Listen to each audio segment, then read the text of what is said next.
IPS officer के बिश्नोई यांचा हा viral video तुम्ही पाहिलाच असेल ना। यात बिश्नोई नवरदेवाच्या वेशात आहेत आणि ते आपल्या आईकडून ब्रेस्ट फीडिंग करून घेत आहेत। तर हो, ही आहे राजस्थानातील एक फेमस प्रथा, जिला दूध पिलई रसम असं म्हटलं जातं। यात नवरदेव लग्नाच्या विधींमध्ये आपल्या आईचं दूध पितो आणि आई नसेल तर हे रिच्युअल वहिनीसोबत केलं जातं। स्थानिक भाषेत याला आचल पिना असंही म्हटलं जातं। आता ही परंपरा नेमकी कशी सुरू झाली तर पूर्वीच्या काळी जेव्हा योद्धे रणांगणावर जायचे तेव्हा ते बाहेर पडण्यापूर्वी आपल्या आईचं दूध पिऊन मगच जायचे। याचा अर्थ असा होतो की ते युद्धात असं कोणतंही अनैतिक कृत्य करणार नाहीत ज्यामुळे त्यांच्या आईच्या दुधाला कलंक लागेल। शिवाय या विधीद्वारे आईला अशीही खात्री दिली जाते की लग्नानंतरही म्हणजे पत्नीच्या आगमनानंतरही तिचं स्थान नेहमी सर्वोच्चच राहील।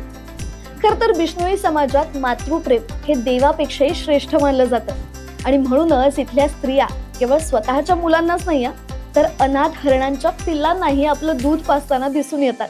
मग तुमच्या गावात लग्नाची अशी कोणती वेगळी परंपरा तुम्ही पाहिली आहे का? आम्हाला कमेंट करून नक्की सांगा।